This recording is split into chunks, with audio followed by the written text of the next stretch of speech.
Welcome to another edition of Expanding Mind. I'm your host, Erik Davis.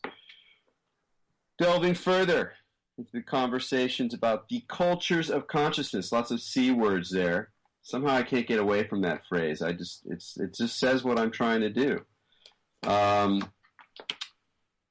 Today we're going to be talking about one of something I've been fascinated with for a long time. Though I am not really a game player, and I'm not really sure why. I've never been much of a game player, and whether it was board games or role-playing games or video games, I did do my share. You know, I've tasted it. I've drunk. I beat Tempest. I took it all the way to the end. But basically, I'm not a huge game player, but I'm fascinated with them. And I've read a great deal about games. I know a lot of game players. I understand a lot about game systems. But for whatever reason, I'm not that interactive with them. That said, I've been fascinated for quite a long time with the connection between magic and games. It was something I wrote about in Technosis, which I have to say got republished again just recently, so run out and get a copy if you never have. But one of the most fun chapters to write in there was all about the weird connection between particularly role-playing games and magic, going back, of course, to Dungeons and Dragons.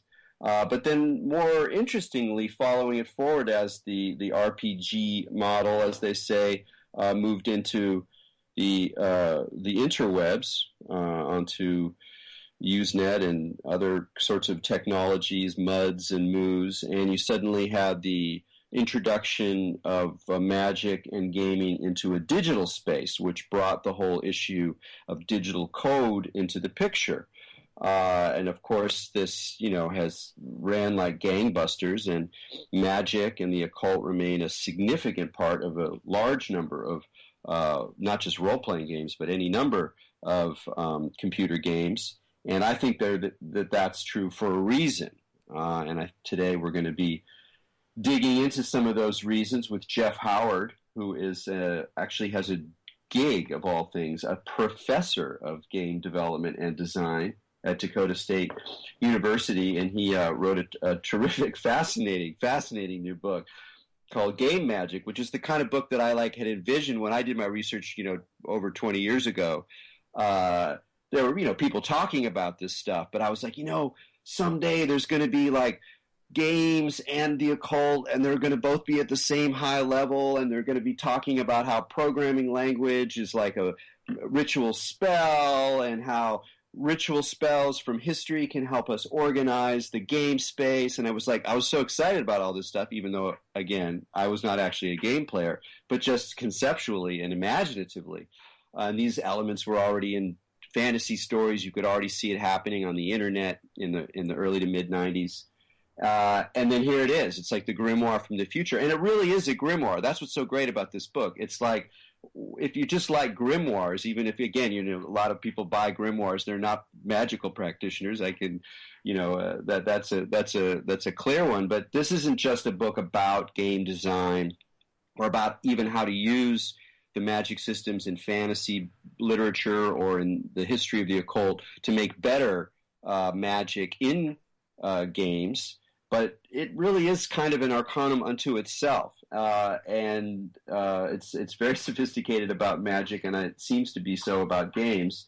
And I look forward to talking to Jeff very much, because it's really fascinating to think what's going to happen into the future. So, especially with all sorts of new devices coming down the line and game culture becoming as huge as it is. So I look forward to the conversation very much. But before we bring Jeff on, of course, we introduce the White Witch of Los Angeles, Maja Dao. Hi, Maja. Hi.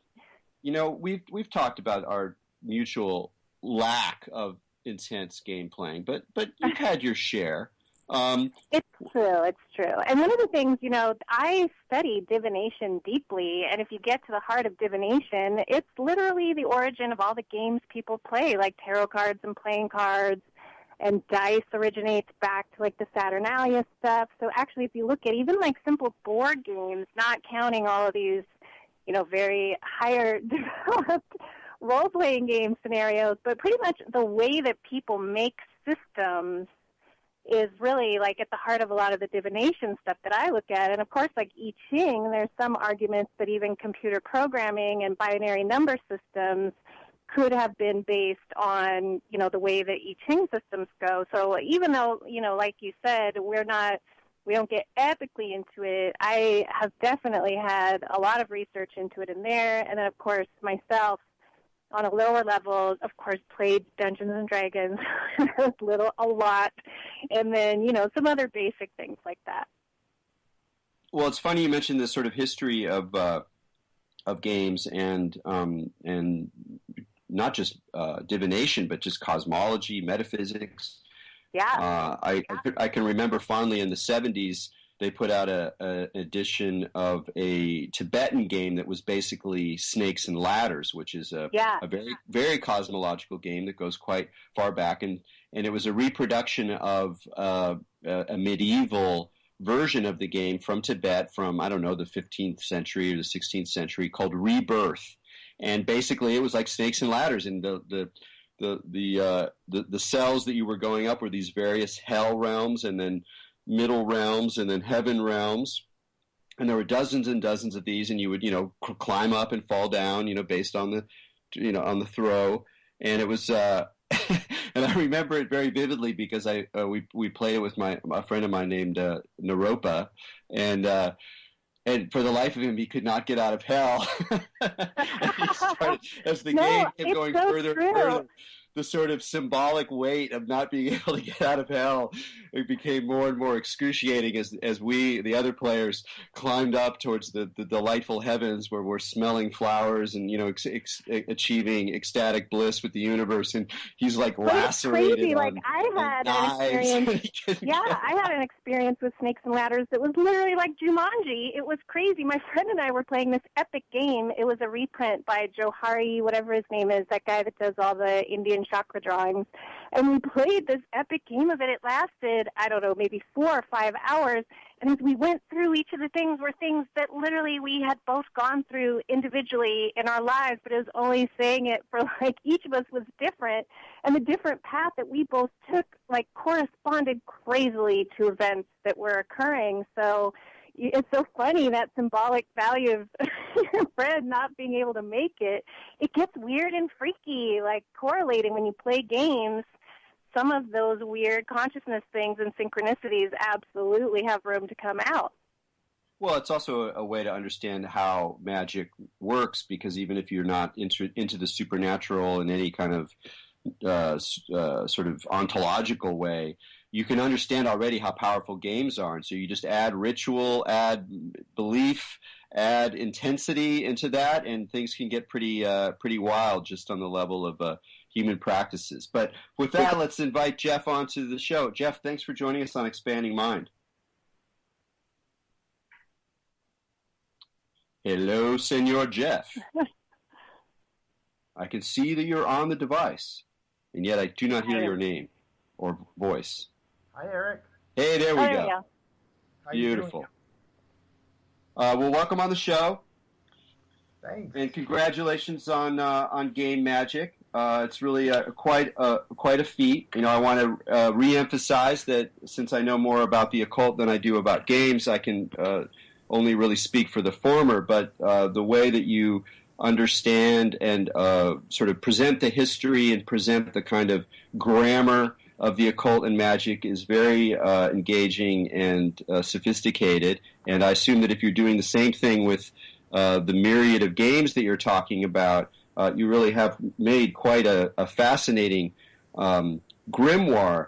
And maybe partly because, as I said, I'm not that deep into the game world, if you could even sort of locate your work in terms of how central are these issues, in terms of, how many contemporary game designers are still using magic systems inside their games, or looking to magic to make the games more interesting, and then how central are these issues to a lot of the things that game designers are working on today? I think that the issues are really central And I think that part of that is coming from the location of many, many games in sort of fantasy worlds, worlds that are inspired by various fantasy novels and Tolkien and Game of Thrones and that kind of thing. And because of that kind of inspiration of fantasy literature that was in Dungeons and Dragons and continues to exert such a powerful influence on games, magic is very pervasive in so many different game genres and types of games. And I think that we're at an interesting crossroads in that magic has become so pervasive in so many different types of games that it's almost a little bit in danger of losing some of its magic and losing some of its enchantment. So one of the goals of my work is to sort of help designers put the magic back into magic systems, kind of rediscover some of that mystery and some of that contact with the unknown and worlds beyond. But there's lots of designers who are exploring this in various ways. And, the example that I come back to a lot is the work of the designer named Dennis Dyack, who's had a few studios, Silicon Knights, Precursor Games, and most recently a studio called Quantum Entanglement. And his work has really involved, he had a game called Eternal Darkness, Sanity's Requiem, which involved this beautiful rune-based magic system, which you were sort of learning you were learning the grammar of magic. You were learning the combinations of runes and colors and their relationship to a set of sort of neo-Lovecraftian gods. And so, Dyack and his work has kind of paved the way for all sorts of designers who are working today, many of them deeply inspired by sort of new technologies and new technologies for controlling games, for providing input. So, for example, the game Sons of Nor, which uses the emotive brainwave headset in order to allow players to control magic with their thoughts, to change reality solely with the power of their mind. Of course, there are many gestural peripherals like the Kinect or the PlayStation Move or Leap Motion, which are allowing designers on games like Fable the Journey or Fantasia Music Evolved to kind of realize this fantasy of pointing and causing an alteration in reality. Hey, Jeff, I want to talk about the gestural stuff a little bit more later, but let's just even stay with the first point about the combinatory logic of building runes and symbolism. And that was one of the things that was so fascinating about reading your book, again, more from someone who knows the history of the occult and fantasy literature, but really specifically the occult, is, as you say, you get into the grammar of magic, that in a way, like, looking at the occult systems from a game designer point of view also lets you learn something about how the occult actually works, meaning not all the sort of the atmosphere and the aesthetics and the sort of enchantment and the wonder of it, but really more how it works as a language. And, scholars do the same kind of work that you're talking about, where they start to analyze, well, how do these things combine and recombine? And one of the things that it seems to me is that the more sophisticated the magic systems are in games, the more that you, as you're gaining skills, is you're actually gaining skills in the language. You're learning how to speak the language, how to combine different runes, or how to link different colors or different gestures in different kinds of contexts in the game, rather than just saying, oh, I have a magic power sword and I can, it lets me kill more trolls, and then at a certain point it runs out and I need to get another spell, which is very mechanical. And a lot of the magic in games is very mechanistic, at least that I'm familiar with. But then a lot of these things that you're describing are much more sophisticated, but they're sophisticated because they are trying to understand and exploit and play with this combinatory thing where you're building new sentences, as it were, out of these different elements of the occult system. So I don't know if you could just talk a little bit more about that, maybe even in terms of your own, your own work that you're doing. Oh, absolutely. Yeah, I think that as you alluded to, I do describe game magic as a grimoire, and the word grimoire goes back to the Old English word grammary, which means grammar, which, and it is this kind of, in part related to the medieval distrust of learning. So the idea that the schoolmaster who is carrying around like a Latin grammar book, maybe he had magic powers. But it's also, I think, that kind of language, that origin of the word grimoire, etymologically, suggests that at the heart of the occult is a deep reverence for the combinatorial power of symbols. And of course, we could see this in Kabbalah, which is at some levels a mystical system built out of interpretation.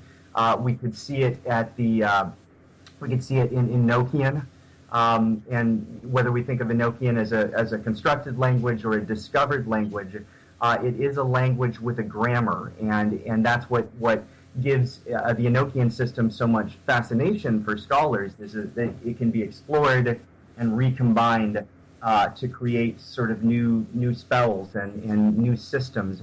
So yeah, I do believe that the more sophisticated a magic system, the more it tends toward having a combinatorial linguistic element. And one of the potential problems that I see in some of those languages, we've had kind of linguistic magic systems, combinatorial rune-based magic systems, going all the way back to a game like Dungeon Master, which was a 1980s dungeon crawling role-playing game. But a lot of times those languages end up having a limited vocabulary, and the things that the symbols can refer to in this world or in other worlds become limited. And so we find an awful lot of magic systems where there might be runes or symbols, but the symbols can only stand for the four classical Greek elements, air, water, fire, and earth, and maybe somebody throws spirit in for good measure. But I like to sort of point out to people, look, that's Empedocles. That's a Greek shaman who had a very particular worldview, and there are, in fact, many, many other things that we could say with combinatorial languages. So in my own work, in the various iterations of my ongoing game project, Arcana, I've really tried to emphasize the idea that there can and maybe should be sort of an orthogonal relationship between the words in a magical language and the things in a simulated world. In other words, we want as many symbols as there are things in the world, and we want as many things in the world as there are symbols. And if we do that, then we can create rich languages and rich worlds that are not simply constrained to the four physical elements or their metaphorical associations, but could instead be emotional and metaphysical. So I've been trying to build correspondences, where color might relate to emotion, or runes might relate to other planes of existence, to planes of aggression or benevolence. And this is something where the existing occult systems, the Golden Dawn system, for example, or more recently Andrew Chumbley's occultist Sabbatai and Azoasia and all of that, can really provide us with richer, deeper, more varied languages that have more symbols and more things to talk about. And in turn, we can be inspired to create our own game languages of symbolic correspondences that let us alter a simulated reality in nuanced and creative ways. Yeah, it's pretty cool. It's almost like the difference of a bunch of people that have just been eating at McDonald's all the time suddenly get introduced to like fancy gourmet food, and they're like, oh my God, I didn't even know this was here. So by expanding languages, people who maybe have been using limited languages and limited symbols that don't use all of the available symbols in reality are almost like having this sort of cheaper McDonald's-ish experience of the world, whereas you could increase that and have maybe a more kind of broadened one. Yeah, and sometimes in addition to a grimoire, I think of my book as a cookbook.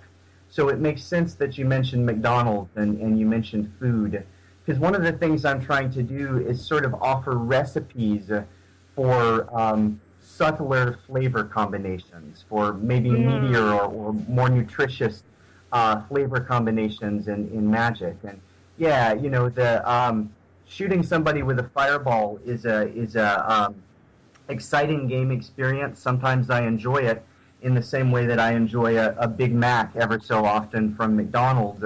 But you know, you start to realize that there have been Magic systems that were you know, that were about changing many aspects of reality, affecting emotional reality and inspiring love, that might be about spiritual or metaphysical reality, accessing other planes of existence. And you know, once we realize that there is sort of a history of kind of gourmet Magic system cooking, that it doesn't have to be McDonald's, then we can sort of be inspired to new heights of subtlety and gourmet cooking. So here's another question for you. You know, again, because I'm not that deep in the world, you know, I may be speaking from ignorance, but my impression was that a lot of people I know who are game players and even a few game designers who I've spoken to often complain about the conservatism of the industry, the sort of sense that while there's so many creative things to do, and there's so many ways of pushing the envelope in all these different directions, emotional, gestural, conceptual, cosmological. I mean, there's so many, it's such an open field that nonetheless, just because of the economics and the you know, pop culture race to the bottom and all that there's kind of a dumbness to a lot of games, or a sort of need to keep things either simple or to keep them sort of limited in some ways or another. Now, maybe that's not your opinion and I'm just, you know, not really aware of it, but when you're talking, it sounds very interesting to me, but it also sounds, well, somewhat esoteric. And I'm wondering whether you feel that this more sophisticated development of Magic systems by designers makes just better games, so that even people who just want to have a fun time, who don't really care about the Golden Dawn or the history of correspondences and, you know, Western thought or whatever, right, are actually just going to have a better time because there's more nuance and there's more multiple dimensions of their actions and activities in the game world. Yeah, I think that the latter position there, the idea that people will have a better time if the Magic systems are more sophisticated, I think I would incline toward the second position there, in the sense that I think gamers are, as a culture, a lot smarter than maybe we give them credit for, or maybe the corporations give them credit for. I think that you know, people, there's actually a lot of learning that goes on in game design, and that at some level we as human beings are sort of we are wired to learn. And we get, you know, dopamine release. We get a deep pleasure from problem solving and from exploring a system and figuring things out, even if we don't know we're learning. Maybe especially if we don't know we're learning. If the learning is sort of hidden and subtle, or to use a common vocabulary, occult. Right? If the learning is hidden, if the learning is beneath the surface, then it's something that can engage people very deeply.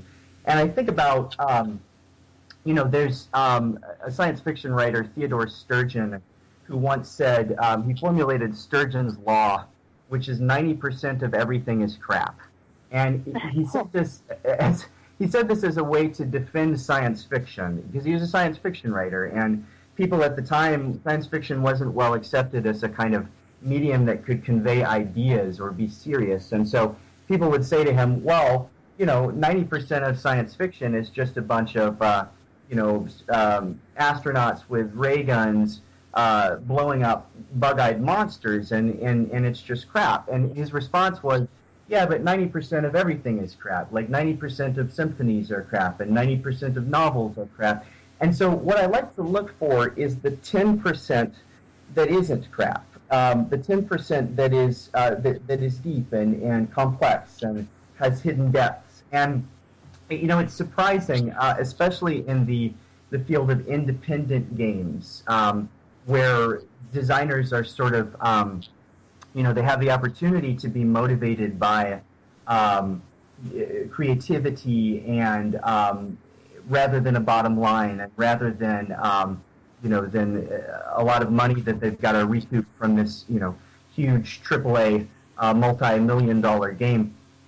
We are seeing more and more indie designers who are developing very strange and interesting magic systems, almost as a kind of counterculture. And I look at the work of somebody like Lilith is her pseudonym, and she collaborates with an individual named Liz Ryerson. And both of those game designers self-identify as witches. That's the way they think of themselves, and their witchcraft is something that sort of manifests through games that kind of deconstruct the tropes of role-playing games that we're kind of used to. So, for example, there's a game called Crypt Worlds, which sort of markets itself as a role-playing game, where you're getting more powerful and gaining items and all of this kind of stuff. But the upper world of that game is ruled by Puritans, and like Thanksgiving Puritans, but really they're just cardboard cutouts of Thanksgiving Puritans. And they say things like work, work, work, make money, make money, make money. But you realize, the more you explore that game, that the crypt worlds of the title are in fact inhabited by an underground of witches. And these witches are having great fun subverting the norms of the upper world. And so I like to think of magic as something, in games that sort of runs against the baseline simulation of the world. So if the game says there is gravity, then a floating spell is running counter to that simulation, running counter to that gravity. And I think of sophisticated game magic in the same way. It's a counter force. It's a counter culture that pushes back against the corporations that are telling us that only mindlessness is fun, and instead advances a position that says people have been engaged in magic since the dawn of time, in part because magic is fun, and its fun consists in its metaphysical depth and the exploration of its mysteries, and that this is something that our gamer audiences are much more ready for than our corporate overlords might lead us to believe.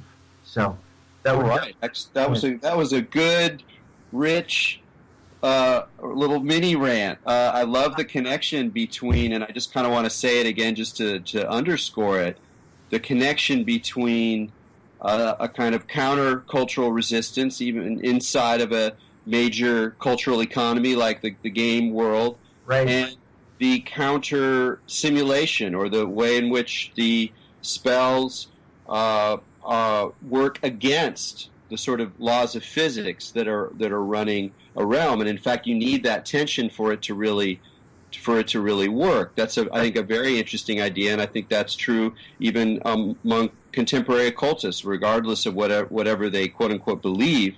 Right. There's also a way in which there's something inherently, if not countercultural, then at least utopian in the sense of imagining another place, another way things can be than the way they are. Yes. Well, actually, I think we'll take a break right now. There's a bunch of stuff I want to ask you about, and I know Masha has got some questions too. But we're going to take a break. You're listening to Expanding Mind with Erik Davis and Masha Daou. We're speaking with Jeff Howard about game magic, and we'll be back. Welcome back to Expanding Mind on the Progressive Radio Network. I'm Maja Daou, and we're here with Erik Davis, speaking today with Jeff Howard on game magic.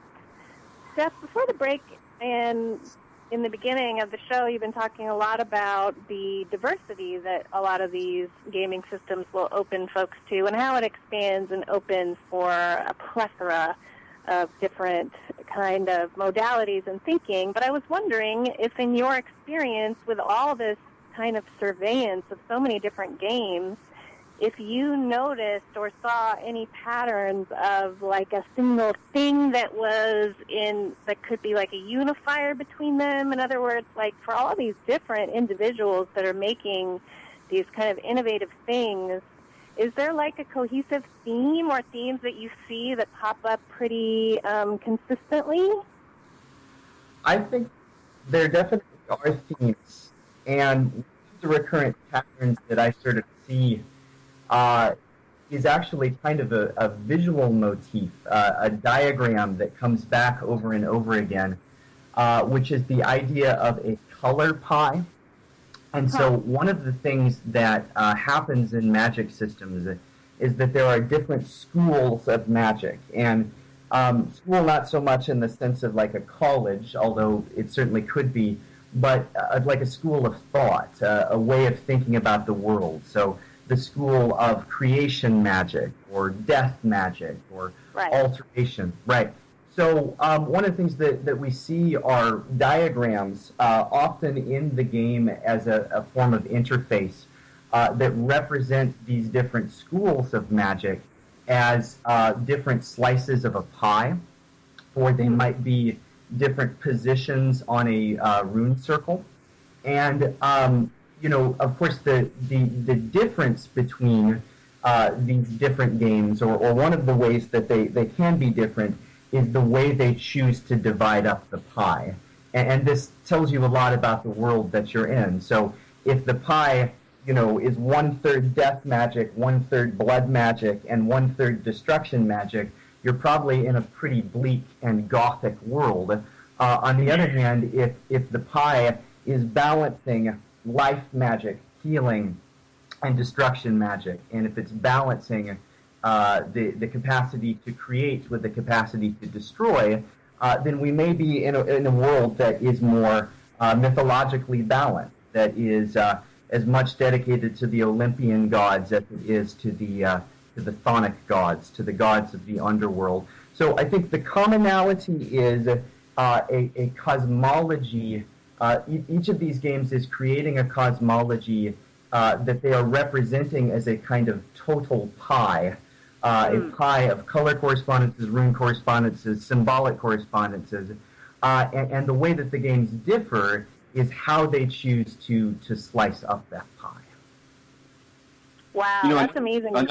Another similarity you have there is that all of these things are, running on code.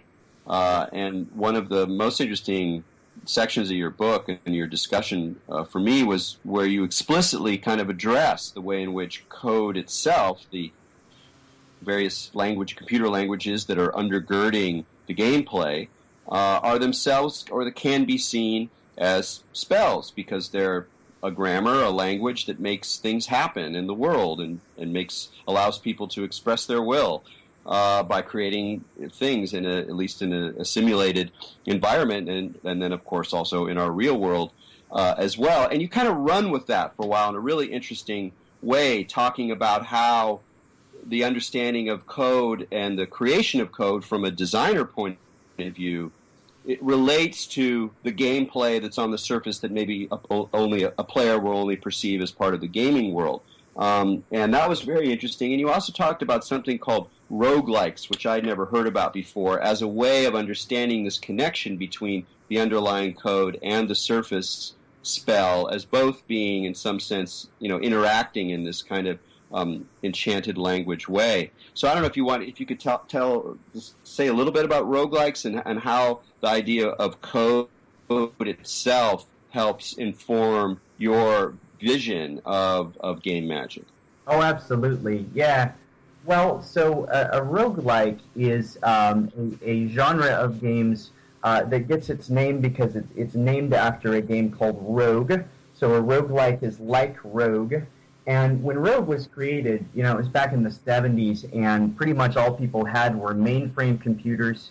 And those mainframe computers, they'd be in a lab somewhere, and they really didn't have graphics. They had keyboard characters, and you could use those keyboard characters if you wanted to simulate a world. So you could make a dungeon out of the keyboard characters, or you could make a forest of trees.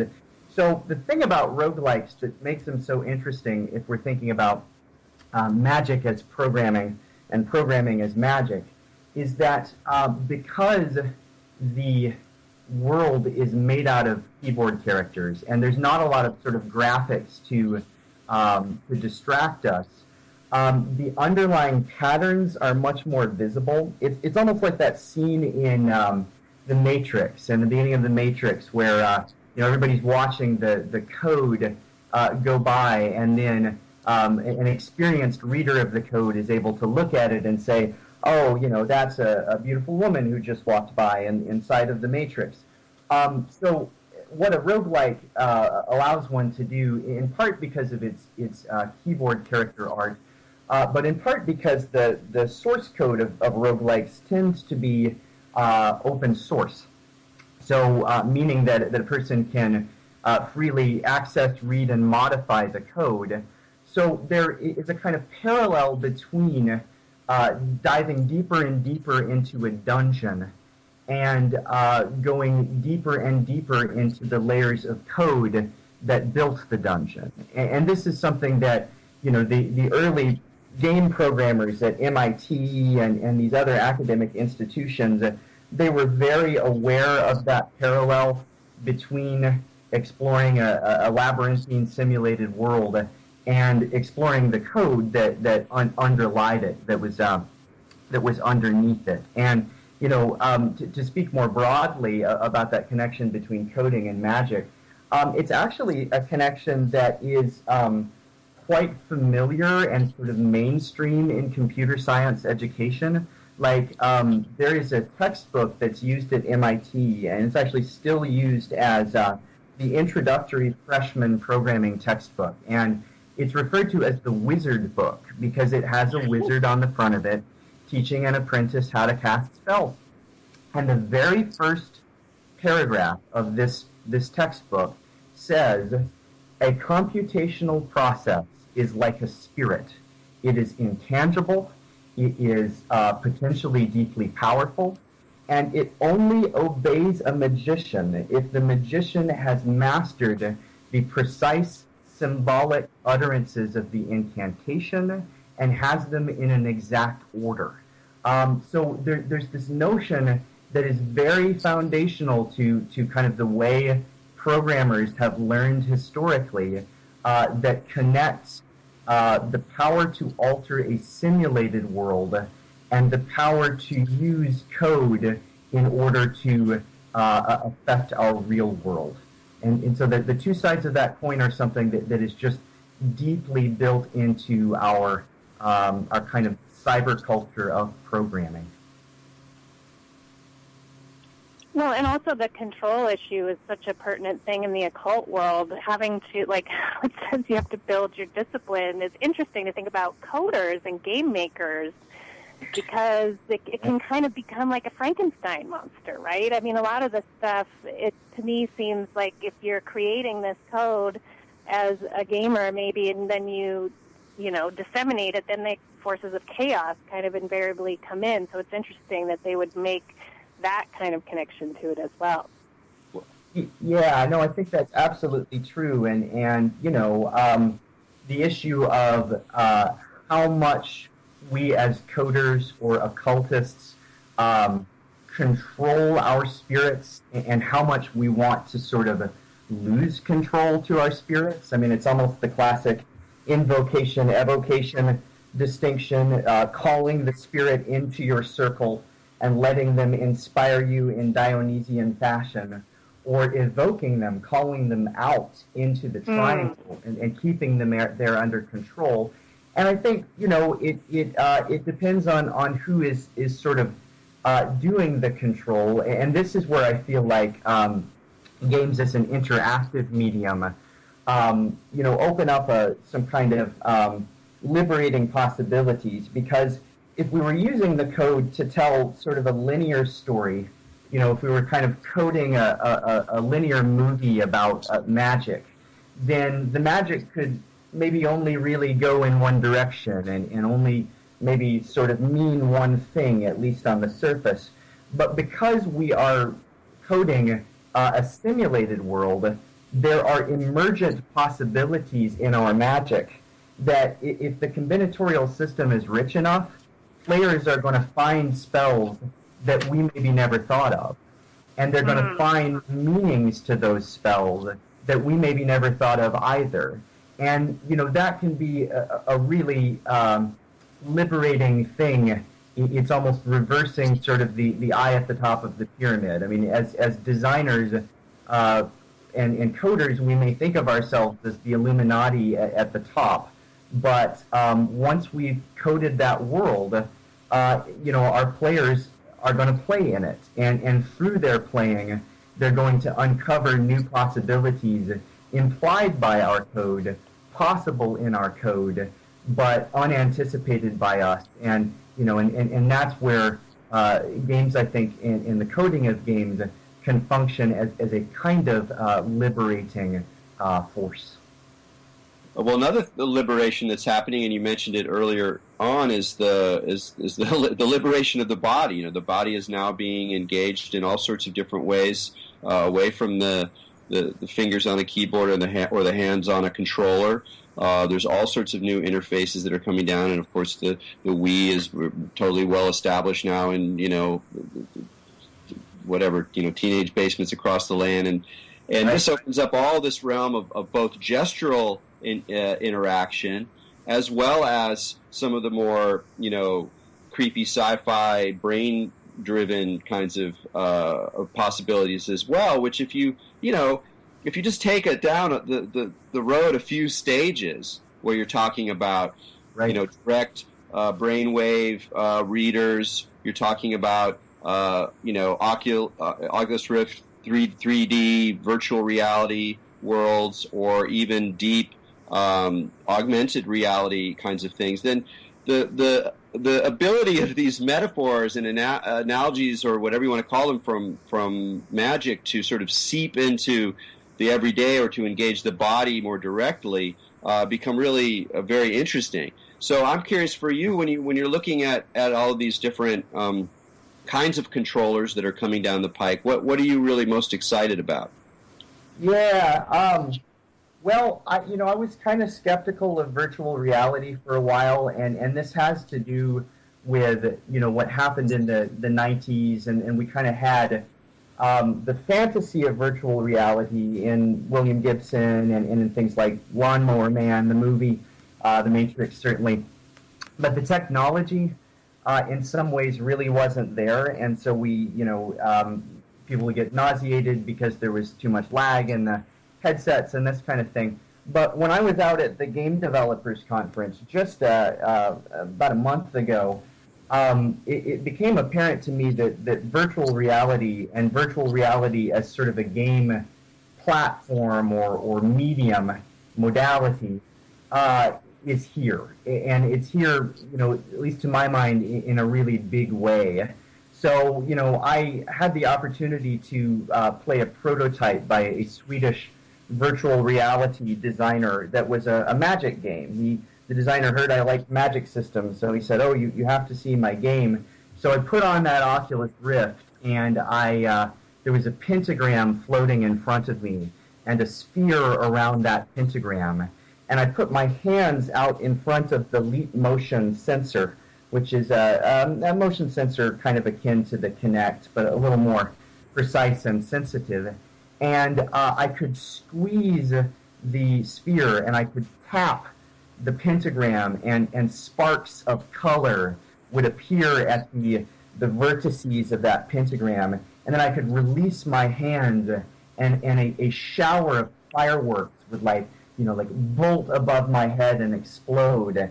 And it felt like being it felt like being in another world. And I know that's been in the ambition of games for a long time. But I felt immersed in a way that I really haven't been before. So I'm very excited about virtual reality. I am also very excited about the possibilities of direct brain control. I think that we've had the fantasy of telekinesis, the fantasy of the force or mesmeric influence for a long time, being able to move stuff with our minds. And sure enough, there was a game at the Game Developers Conference called Throw Trucks with Your Brain. And that pretty much said it. And it's really, it's a technological advance that's making that possible, because when I bought and worked with an emotive brainwave headset like 5 years ago, at that time, there were 16 electrodes on the headset, and you had to have saline solution on the sensors. They were wet sensors, and they had to be in direct contact with your scalp at all times, which explained why a guy like me who has a lot of hair, it wasn't working for me. It also explained why all the emotive employees, they all had mohawks, because they had to make this headset work. So just the simple technological transition of now the brainwave sensors are dry sensors, and you don't have to worry about contact with your scalp. That is making all of these kind of cool metaphysical applications of those technologies better. So it's an interesting thing. It's like the more the technology, whether it's virtual reality or whether it's brainwave sensors or motion controllers, like the more precise it becomes in the physical world, the easier it becomes to use in the physical world, the more it is available for kind of imaginative and even metaphysical use. Yeah, it sounds like really, so many things are open for this. But I wanted to talk to you about what you're working on a little bit more about Arcana. In your book, you compare it a little bit to Minecraft, which I'm totally fascinated with, in the sense that what you're trying to do is not so much build another game that has an interesting magic system in it, but really kind of create a kind of coding and game space where different kinds of systems can be constructed, tried out, replicated, played with, a sort of open source coding community almost, where these principles can be played with in a different way. I don't know if I'm saying it correctly, but I'd love to hear a little bit more about what you kind of want to achieve with Arcana, which I know is something you're also working with your students in the game design program there.